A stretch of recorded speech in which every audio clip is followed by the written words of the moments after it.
Hi, everybody, and welcome to the Dr. Psych Mom Show. Today, I'm going to address a nice little question that I got asked for a change. Usually, the questions I get asked on social media are things like, why are you so stupid? But this one said, how do you have the patience to keep explaining couples to each other or partners to each other? And the dynamics of relationships or something, something that said that I had a lot of patience and she wondered why I did, or maybe it was rhetorical, but either way, I took it as a nice comment, thankfully. Those do happen too, although not with the frequency of the others. And I thought about it, and I've thought about it before. And to me, it's not possibly what you might think. So I thought it might be interesting to discuss. And before I do that, please do subscribe to my podcast. You get a quarter more episodes. That's quite a lot of listening. And 155 plus subscriber episodes. Of course, there's oral sex on women, what you don't know. And loads of other ones, some about sex, some about relationships, some about, other aspects of life. And most recently was sex positive versus high libido, and those are really not the same, and which one you should look for. Instead, of some people obviously are going to say basically, well, I'm fucked because my partner is neither one, and what am I going to do? And I do, touch on that as well, but it's especially good for people who are looking for partners. All right, anyway, so why am I so interested in helping couples and have always been interested, even though you may not know this, but a lot of psychologists, a lot of therapists in general, psychologists only one type of therapist, there's LCSWs, social workers, and LPCs, counselors, and all these people. I have a lot of them working at my practice, different sorts of therapists, right? There's even another degree, a doctor of psychology, a PsyD. I'm a PhD in clinical psychology. So there's just all sorts of therapists out in the world. And there's coaches too. There's lots and lots of people. And with all of those people, a lot of them don't like working with couples. Why? Because it's very high conflict. I get yelled at more within that dynamic. Of course, most people don't yell at their therapist, but when I do, a lot of it is within couples work because tempers are flaring. Often both people will act so much more nice and sweet and calm when they're alone. They're like a different person than when they're sitting next to their spouse. It's just they can't even control themselves. They're crying, they're screaming, all sorts of things. And a lot of people get very uncomfortable with that, and they do not like that tone in the room of the high tension and fighting, and they don't really want to be any sort of referee. And they also, a lot of people don't like to talk about sexual issues, and sexual issues come up a lot in counseling. So, between not liking conflict and not wanting to talk about sex, many people don't want to work with couples. And especially not with, quote, high conflict couples, which is something that I work with. And that usually means people who had really bad childhoods, and now they don't really know how to have a relationship without screaming at each other and yelling at each other, etc., or being completely detached from one another. The various couples that I write about in my Couples You Meet in Counseling series, And so why do I want to always, a lot of my posts and podcasts try to explain partners to each other, why your husband does X, why your wife does X. And of course, I work with couples all the time.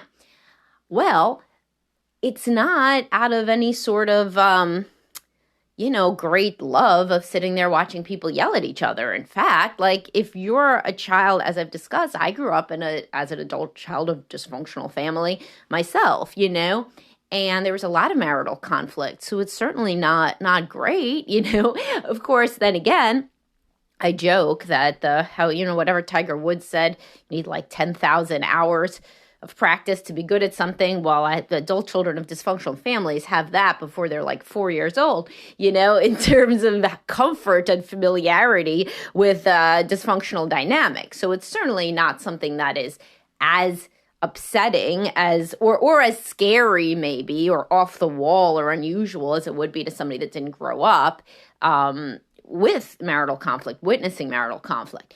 And that is a lot of really the main reason why I work with couples and why I don't really work with couples that don't have children. So what do I mean? I mean to stop the fighting in front of the children, to stop the dysfunction and the coldness and the lack of affection and the one-upmanship and the snide comments and the violence and all of these things that children witness, because I know what it's like to be that child. And when I'm working with parents, it's a major, major thing that we put out there is we do not want to raise the child in a house where there is fighting. It's very, very hard on a child to grow up like that. You're almost ensuring that they have marital conflict later on and that they don't understand that relationships can be calm and loving because they never saw that. And if you can stop fighting in front of the kids, that's also a major milestone in understanding that you have the ability to control your own behavior as a couple or as an individual, right? So the main reason that I focus on couples so much is because I feel that it has a large impact on the children. And those children don't deserve to be in that situation. So if you are deeply unhappy and your child is witnessing that, they basically become an unhappy adult, more or less. That's their only template for being an adult. And if they see that each parent they love, but then these people can't get along with each other, well, shit, what hope do they have, you know? And then sometimes they end up not loving one parent because it's just easier to assume that one is the victim and one is the perpetrator. Sometimes they're told that, you know, and all of these things really mess with the kids' minds.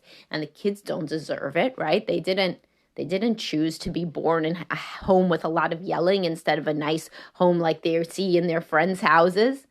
When you're an adult child of dysfunctional family, when your parents are yelling, when they're cold, when they're mocking, when they're critical of each other, you're so jealous of the other families, you know, the families where the mom and the dad hug each other and everybody's joking and it's calm. At the very least, it's calm. When your parents are fighting, you can barely even do your homework, you know? It's just so stressful and the aftermath is stressful. And then frequently you learn the only way to get anybody to stop yelling is to act out yourself or to get the hell out of the house. So it's funny, a lot of guys that I talk to, men in particular, when they say that the home is very conflictual, I said, oh, when did you start to go over to your girlfriend's houses? And they're usually surprised, but that's a very common male thing. Because boys are allowed to do more stuff, at least in the generation of the adults that I speak to, you know, boys are allowed more leeway. Whereas a girl would not always be allowed to go over her boyfriend's house all the time.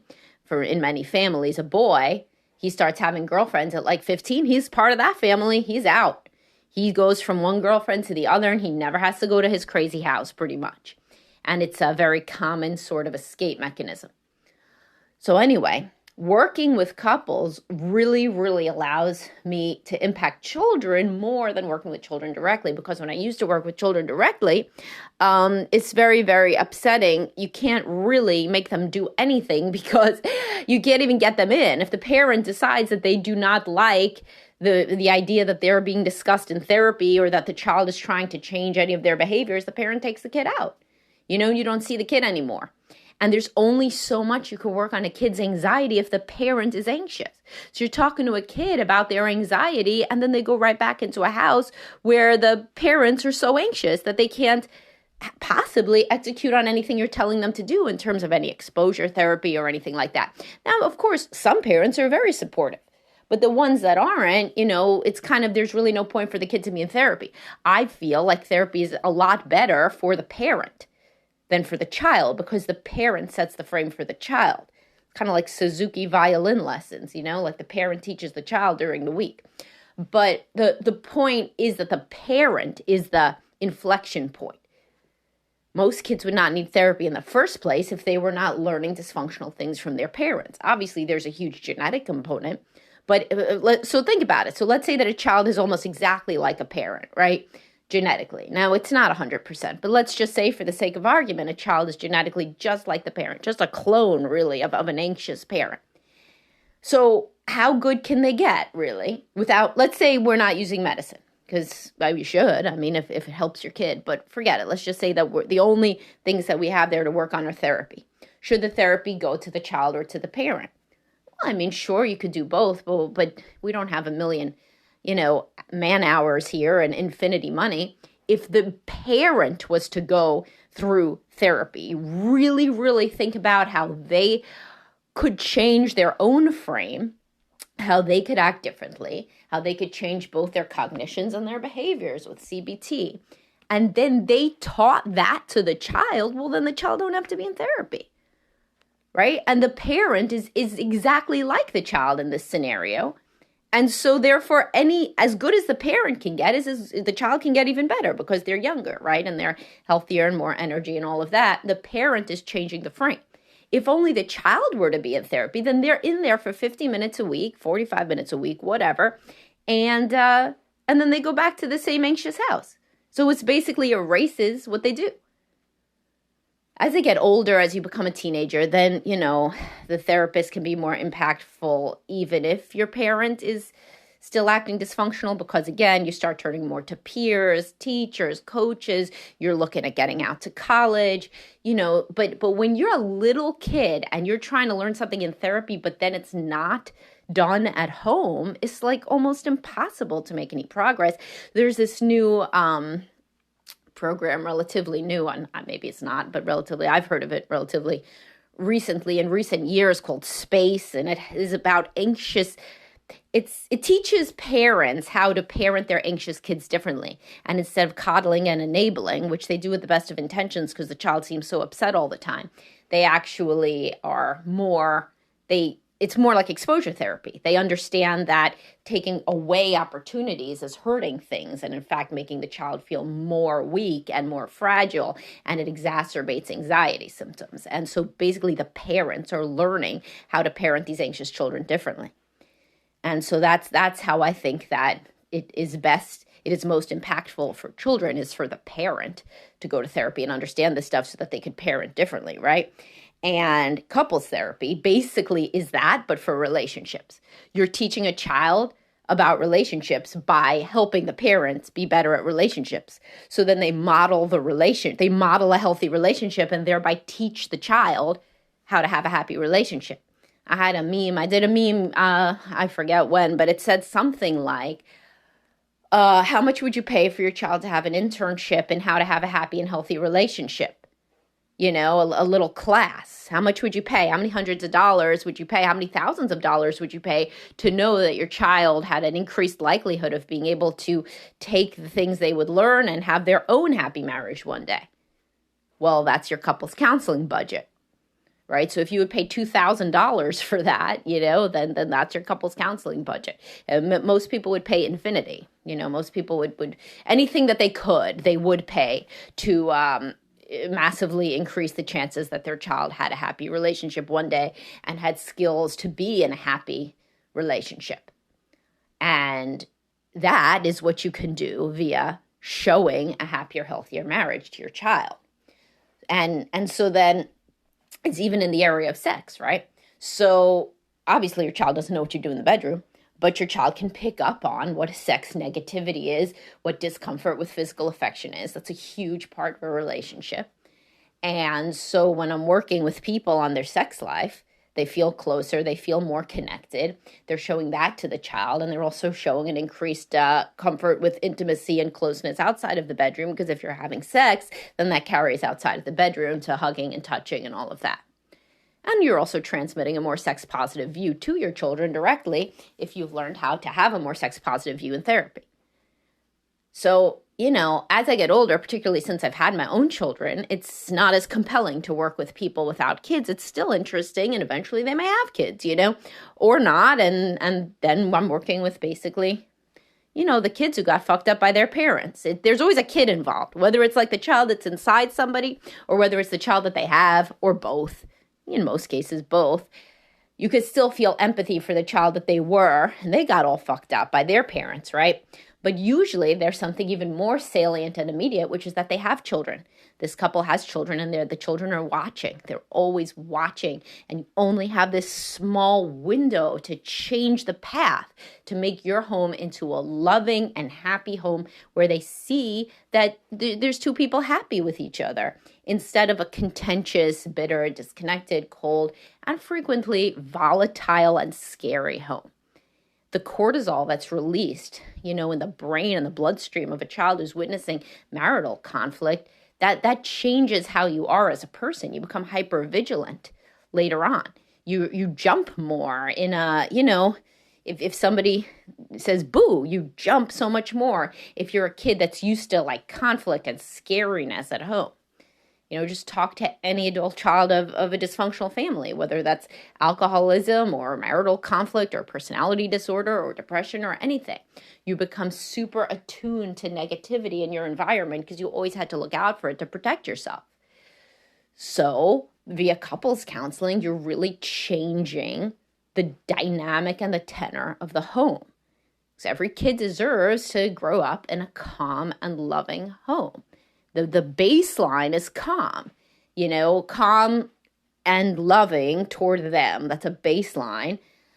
And then after that, you can add on loving between the parents. And then that's the ideal. It doesn't need to be more than that. It doesn't need to be, so it's interesting how many people will pay extensive, for extensive enrichment activities and, extracurriculars and all of this. But then the kid gets home and they're screaming at each other. How do you think that kid's going to do in life, They're going to do worse than if they had none of the extracurriculars and a calm, loving home, because they can't think straight at home. They just can't think straight. They're scared. They don't like to be at home. They're learning that people can't be trusted, that relationships can't be trusted. Who cares if they know how to play a sport? What the hell is a sport going to do? Maybe the sport will get them the hell out of your house on a scholarship to college, but that's a low chance. And then what? And they're going to end up in a shitty relationship in their D1 school, it's the most important thing. I just cannot even tell you guys how I can't overemphasize how I think that the best way to be a good parent is to have a calm, stable, loving home. And of course, some people say, but what if I'm a single parent? And I have a whole podcast about that.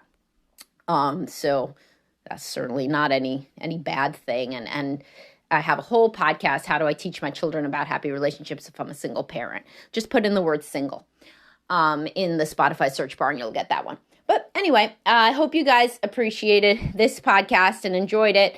And perhaps it made some of you guys more likely to try couples counseling, or to even think about it differently if your child does show something like anxiety or depression, that if that is manifesting in them, possibly the best way to treat it is via the parent that also likely has those same symptoms if you look internally. I almost never have, it's almost impossible to have an anxious child that doesn't have an anxious parent. It's just impossible. Where would they learn it from, and if they didn't learn it, where would they get it from genetically? It's nature and nurture, like everything. All right, guys, I'll talk to you soon. Have a great day. Bye-bye.